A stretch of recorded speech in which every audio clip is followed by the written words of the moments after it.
Jadi, saudaraku sekalian, saya sebagai bagian dari bangsa Indonesia ini, dan tentu juga adalah bagian dari umat Islam di negara ini, ingin menyampaikan pada kita semua tentang bagaimana penghargaan negara ini terhadap keberadaan agama-agama yang ada di Indonesia. Kemudian juga bagaimana kita harus menjaga eksistensi agama itu. Kalau kita lihat dari segi filosofis berdirinya bangsa ini, tentu jelas di dalam sila pertama, di dalam Pancasila, bicara tentang masalah ketuhanan yang Maha Esa, yang merupakan bagian dari rujukan bangsa ini, bahwa bangsa ini haruslah orang-orang yang beragama. Kemudian diikuti dengan nilai-nilai konstitusional dalam pasal 29 ayat 1, ayat 2 Undang-Undang Dasar 45, yang antara lain pada prinsipnya bahwa semua orang yang beragama, semua penduduk yang memeluk agama itu dijamin oleh negara untuk semuanya beribadat menurut agamanya masing-masing. Oleh karena itu, secara filosofi dan konstitusional sudah jelas semangat dari bangsa dan negara ini, maka diberikan rambu-rambu selanjutnya bahwa agama itu tidak boleh dinodai.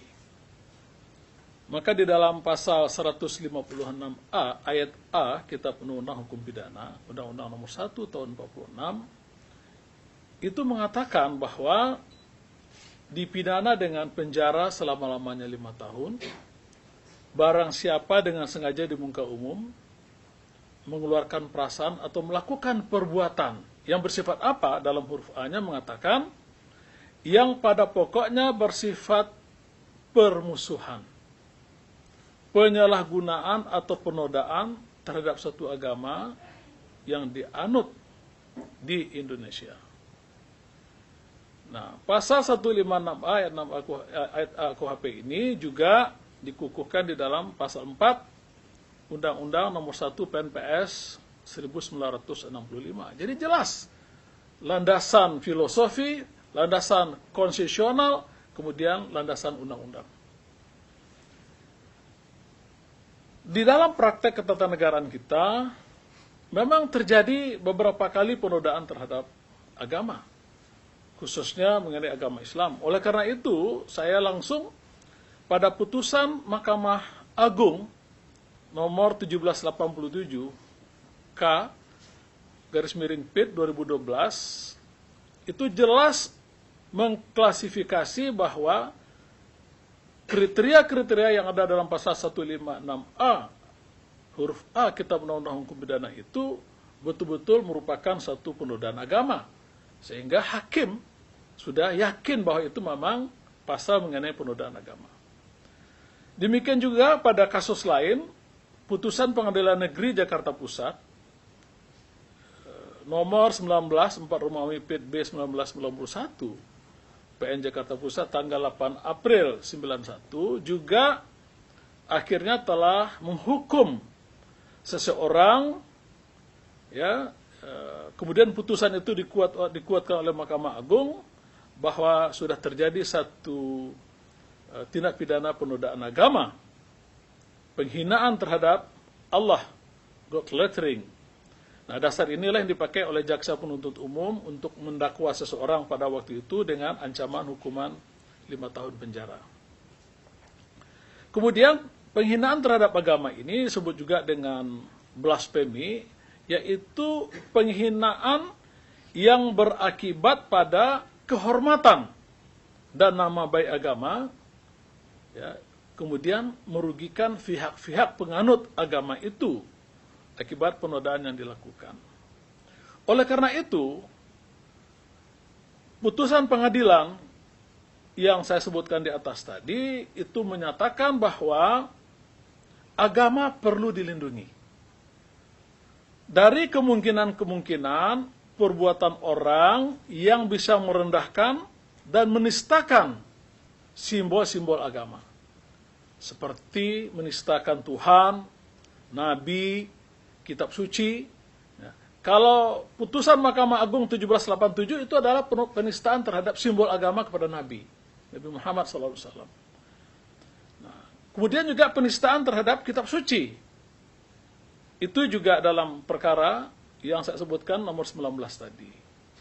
Begitu juga kalau ada seseorang yang mengatakan bahwa Al-Quran surat Al-Maidah ayat 51 membodoh-bodohi masyarakat, itu juga kualifikasinya sama dengan penistaan terhadap kitab suci.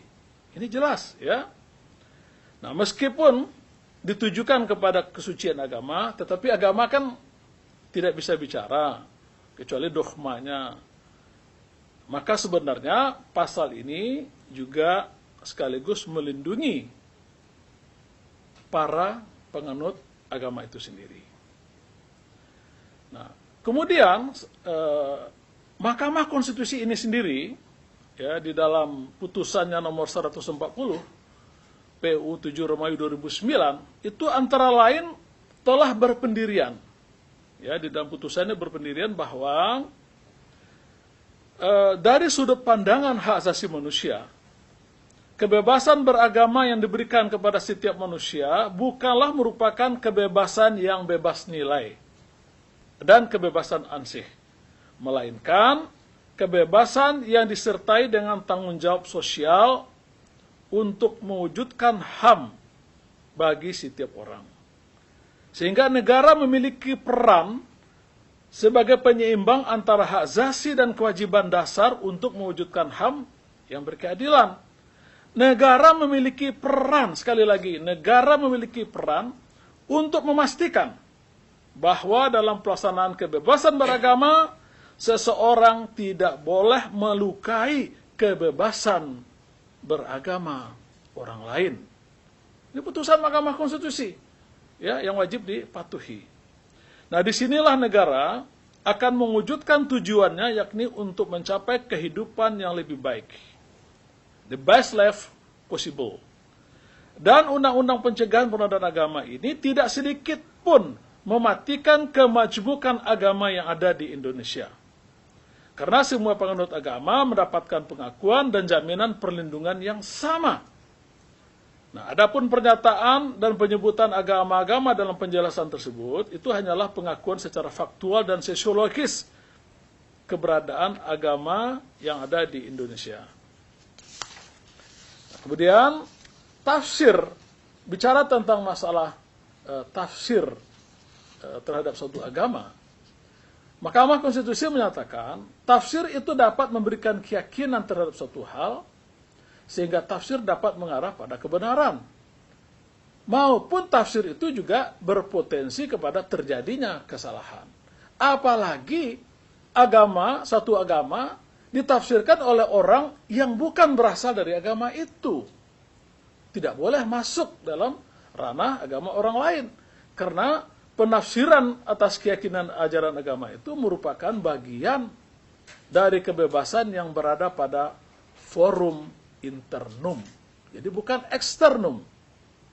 Namun penafsiran tersebut haruslah juga, meskipun dia bersifat internum, dia haruslah berkesesuaian dengan pokok-pokok ajaran agama melalui metodologi yang berdasarkan sumber ajaran agama yang bersangkutan, yaitu kitab suci masing-masing. Jadi orang yang beragama itu sendiri pun juga tidak bisa menafsirkan secara bebas. Harus didasarkan pada pokok-pokok ajaran agamanya dengan metodologi yang ada di dalam agama itu masing-masing. Sehingga kebebasan melakukan penafsiran terhadap suatu agama tidak bersifat mutlak. Nah, tafsir yang tidak berdasarkan pada metodologi yang umum diakui oleh penganut agama, serta tidak berdasarkan sumber kitab suci yang bersangkutan, pasti akan menimbulkan reaksi yang akan mengancam keamanan dan ketertiban umum. Apalagi itu dikemukakan di muka umum.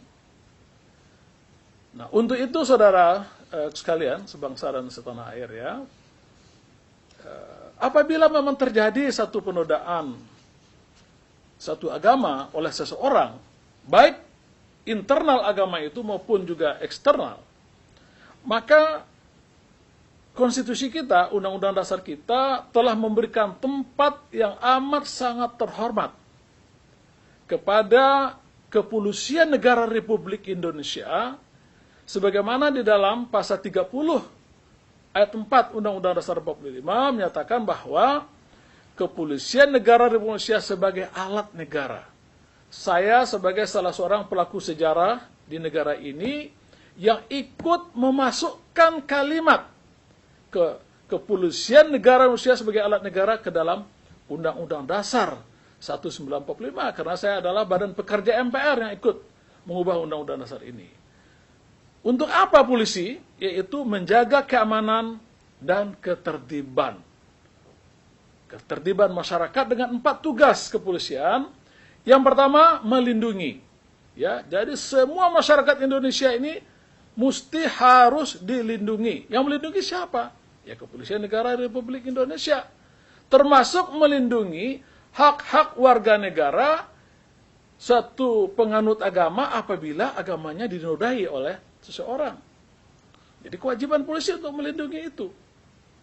Ya, kemudian mengayomi, di mana kepolisian negara Indonesia berada pada posisi sentral, berada pada posisi seluruh lapisan masyarakat, karena dia bersifat mengayomi.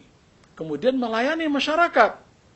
Melayani masyarakat di sini juga termasuk di dalamnya adalah menerima laporan-laporan tindak pidana yang dilaporkan oleh masyarakat kepada Kepolisian Negara Republik Indonesia. Itu namanya melayani masyarakat. Dan terakhir adalah menegakkan hukum. Menegakkan hukum itu adalah bagian dari proses melindungi, mengayomi, dan melayani masyarakat. Endingnya adalah menegakkan hukum. Menegakkan hukum itu adalah dengan melanjutkan, meneruskan laporan masyarakat yang berkenaan dengan, termasuk diantaranya adalah yang berkenaan dengan penodaan agama. Nah, seperti yang kita saksikan pada hari ini. Oleh karena itu saya sebagai pribadi, saya katakan bukan sebagai hakim konstitusi, bukan sebagai mantan menteri, tapi sebagai pribadi. Bukan sebagai mantan anggota DPR. Saya ingin mengajak, pertama kepada kita semua, memang harus menyerahkan proses hukum ini kepada Kepolisian Negara Republik Indonesia. Yang kedua, saya juga menghimbau Kepolisian Negara Republik Indonesia memberikan perkembangan, memberitahukan perkembangan penyidikan, apakah penyelidikan maupun penyidikan kepada masyarakat yang telah melapor, sehingga masyarakat mengetahui sampai sejauh mana laporan kami, kepercayaan kami, harapan kami kepada Kepolisian Negara Republik Indonesia. Memang polisi tidak dalam kapasitas menyatakan orang harus dihukum atau tidak dihukum. Karena itu adalah tugas dari hakim apabila proses perkaranya sudah dilanjutkan. Nah, ini yang penting kita fahami dengan sebaik-baiknya, sehingga jangan sampai persoalan ucapan oleh satu orang bisa mengakibatkan kekecewaan jutaan, puluhan juta, mungkin juga ratusan juta manusia ini, manusia Indonesia ini. Ya, oleh karena itu, marilah kita kembali kepada sistem yang ada di negara kita. Ya, kita percayakan kepada kepolisian, dan kepolisian punya kewajiban untuk menindaklanjuti dan juga menyampaikan sampai sejauh mana perkembangannya. Nah, ini masyarakat juga harus legowo menerima perkembangan demi perkembangan. Nah, itu yang bisa saya sampaikan pada kita semua. Sekali lagi, posisi saya adalah sebagai bagian dari bangsa Indonesia, sebagai bagian dari umat Islam yang ada di negara tercinta ini. Terima kasih. Assalamualaikum warahmatullahi wabarakatuh.